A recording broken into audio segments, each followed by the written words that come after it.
Frieren isn't the most interesting member of her party. She isn't even the most interesting mage in her party. No, that honor belongs to this judgmental, purple, crack-shot sniper over here, Fern. She's the deuterologist of Frieren, kind of. She's someone who has shown the most growth during the current day of the series, and she's the thematic counterpoint to Frieren. This relationship, this contrast, is part of what makes this series a masterpiece. Fern, the butterfly. Fern has got a lot of flaws, and frankly it's an area where I see a lot of people misunderstand her. There's some viewers who have decided she's this monster in her personal relationships, or anything other than a flawed but quite real young person. She's a prodigy, a stoic. Part of the problem with Fern is that she can't let anyone get close. But she's also why this show is interesting. It's not just Frieren. Fern is part of the reason Frieren Beyond Journey's End is a masterpiece. It's quite common that when a protagonist is an unrelatable figure, someone that's been around so much longer than a normal human, or has a particularly difficult viewpoint for the audience, to have a normal secondary protagonist who can see the world through the eyes of the audience surrogate, with Frieren's point of view being a little unknowable. That would be Fern. And it briefly is. Early on we get to see Fern learning about how Frieren views the passage of time over the years, you know? But then that's about it. Fern isn't massively an audience surrogate character. By the time we catch back up with her at her current age, she spent so long with the elf that that's all normal to her now. But her contrast to Frieren is very important for exploring the themes of the series. Without Fern, you really don't have a show. But a lot of the depth is a little unsaid, since Fern tries to stay a closed book emotionally. Both use magic for connection, both have trouble expressing themselves, both have trouble processing some emotions. But one is an elf who takes hundreds of years to grow, and the other is kind of a prodigy who is catching up with her in just a few decades.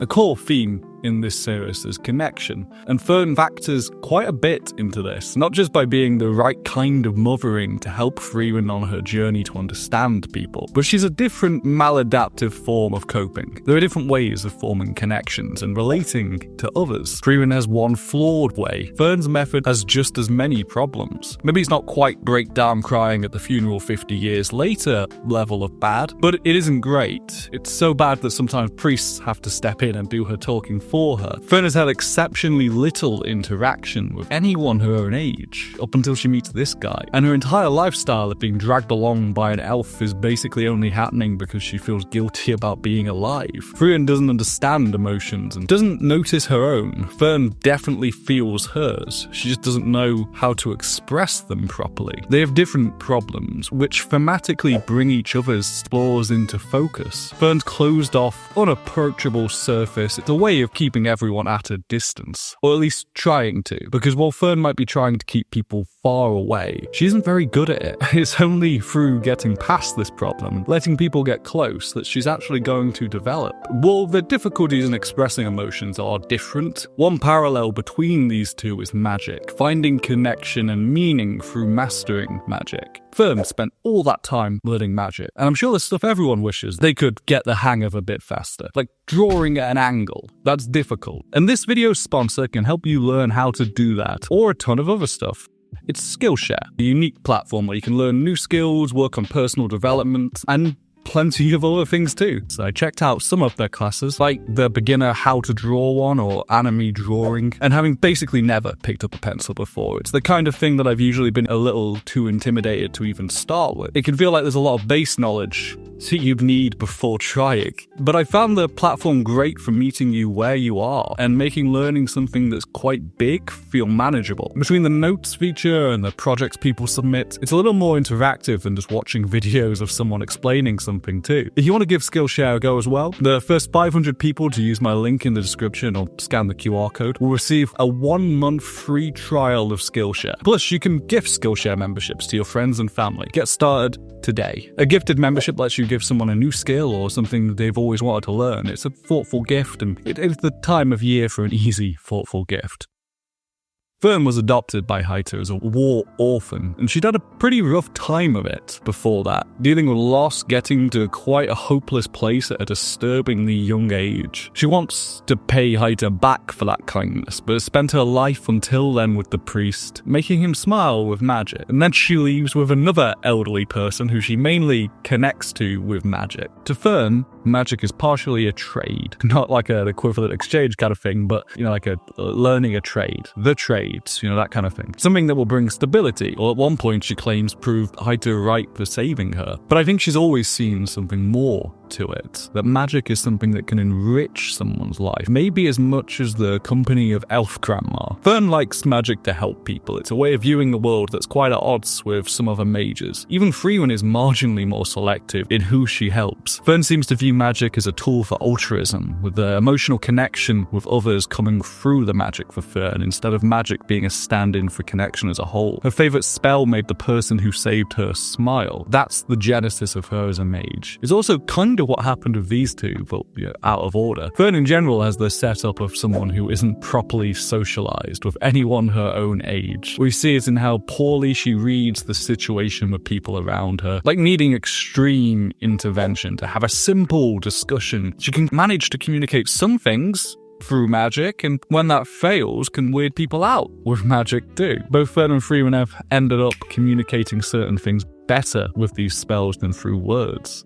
These are traits she's gotten from that weird way she was raised, like the strange mix of religious piety and judgmentalness. It's not a word, is it? Being really judgmental. Plus an openness to specific vices alone that she picked up from Haita. Drinking, vices that involve folk magic, they're all good, but drinking juice after 9 p.m, that's unforgivable. But it's not just hang-ups. It's interesting how many little traits Fern gets from Haita, like these scowling faces. They're fun, and they're from him. It's a little learned behavior, and one of the most recognizable things about Fern as a whole. Fern uses the most respectful language for everyone. It's part of her whole stoic raised by an elderly priest thing. Frieren is an elf who was adopted by a human and taught mana suppression, killing demons, etc. Fern is a human adopted by an elf who has the same thing happen to her. But Fern is breaking a cycle of the elf not realizing the human's importance until it's too late.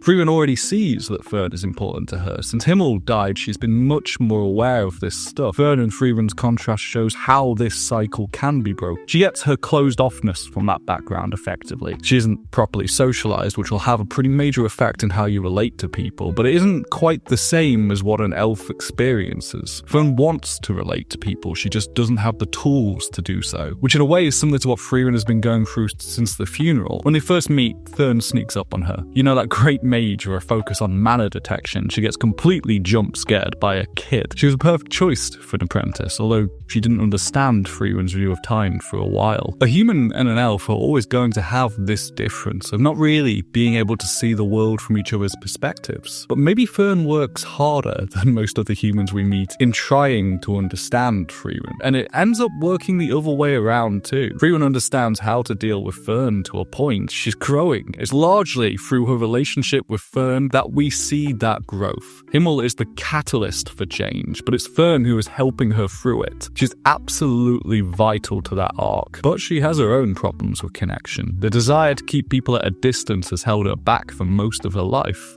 Fern isn't an elf. She doesn't have a biological element of I don't care. She's just trying to avoid getting hurt again. Given that she's an orphan who remembers losing her parents and then lost her adoptive parent, and her next adoptive parent lacks understanding on how to show appreciation to humans at all, it's natural to come out of that a little afraid of what happens when you let people get close. They let you down. They die.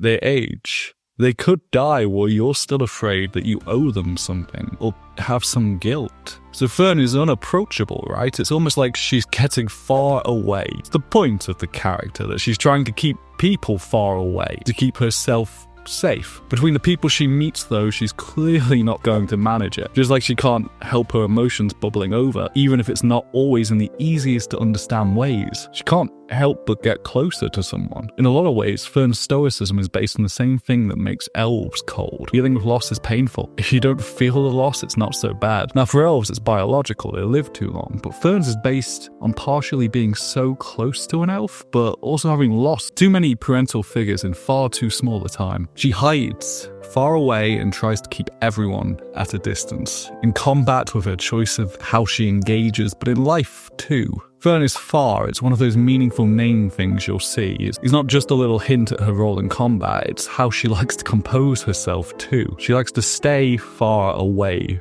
where you won't get hurt when you lose somebody. It means fewer connections with people, at least ones that go deeper than the surface level. Think about the mage tests. Out of everyone, she forms the fewest connections in those tests. Even Frieren seems to make a couple of friends. I mean, they're not great, but it also means there's fewer chances for her to slip up with that facade of a fully grown, respectable woman who can handle everything on her own and take care of the grandma she's carting round, and make sure Stark becomes a respectable guy she can date. Given how much Frieren checks out of responsibility, Fern becoming a bit of a rules-orientated control freak as an older teenager, I mean, that's pretty understandable. Like the getting up early routine. You'd need ways to prod her into behaving like that if she regularly tried to spend a decade of your life in prison catching up on her books. Fern is someone who doesn't display their emotions, at least that's what she tries to be. She wants to be an adult and seem like she has it all handled and doesn't betray any panic or fear or other negative emotions. That's too much for a teenager. That's as realistically written as this is. She regularly boils over, specifically when emotions get too much to just ignore, showcasing everything from disapproval to annoyance. The full spectrum of Fern faces there. No, I mean, I'm forgetting had a treat recently. That's in there too. That's a different face. Alright, so she shows quite a bit of emotion. She just doesn't want to, and is very formal and tries not to let feelings show. But that doesn't mean she isn't feeling stuff. Her main role model the last decade or so has been an ice queen. Fern is a teenager with some strong emotions, just ones that she doesn't really know how to process. She attempts to be old-fashioned, proper, restrained, but doesn't manage it because, well, her age. Sometimes no matter how far away you try to keep emotions, they'll boil over. And that can be the catalyst for change.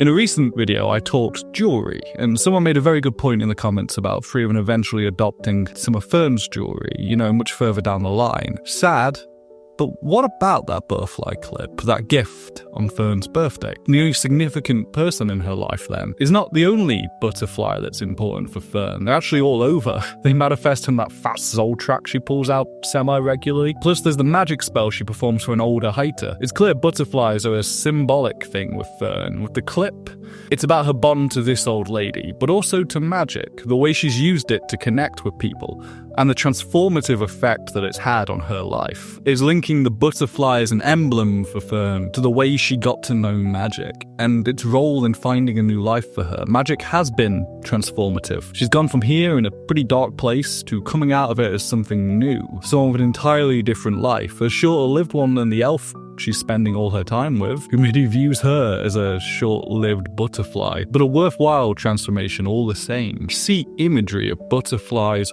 around those symbolically important flowers in Frieren. It's great for a visual metaphor of how magic has saved Fern. It's something more to her than a tool for war. In Microcosm, that hair clip is all that depth Frieren has in its visual language. It's this kind of stuff that makes this show so interesting. A butterfly is a universal symbol that's always floating around Fern, whether it's noticed or not.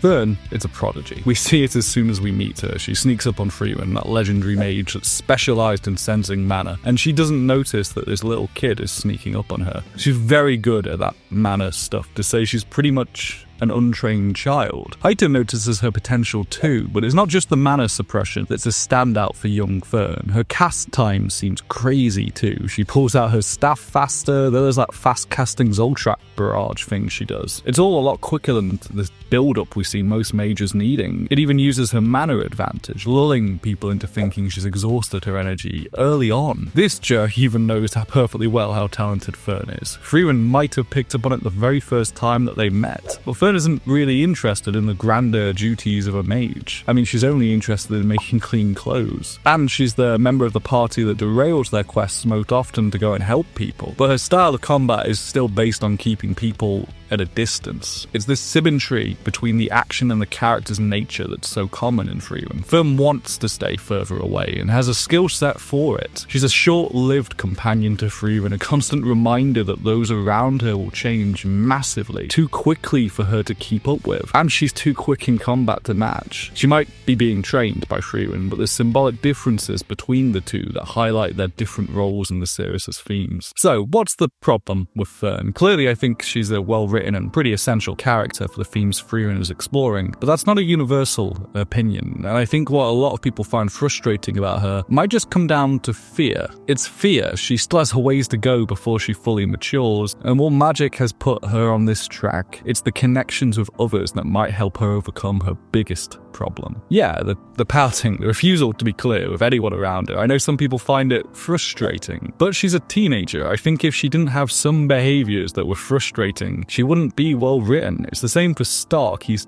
dense, he's a teenage boy. Frankly, for a teenage boy, he's unrealistically understanding of Fern's emotions. He could be written even more frustratingly and still be a well-rounded character. You don't have to think every trait a character possesses is admirable or a positive thing to know they're a well-written character. And a character's personality flaws don't have to be incredibly dramatic. They can just be smaller and realer. The fear of getting close to people works dramatically as a contrast to Frieren, but it also means it's a problem that can just tick away under the surface. The elf doesn't realize there's even a problem to fix, but Fern will have to get over her fear of letting people in. She might have to process the loss of somebody close to her again. It's the contrast between the Ice Queen and the Butterfly. That's what's made the modern day of Frieren such a masterpiece. Hey, I've been Comfila, and thanks for watching. If you got to this screen and all the way through, you can sub if you'd like to see more. Alright, cheers.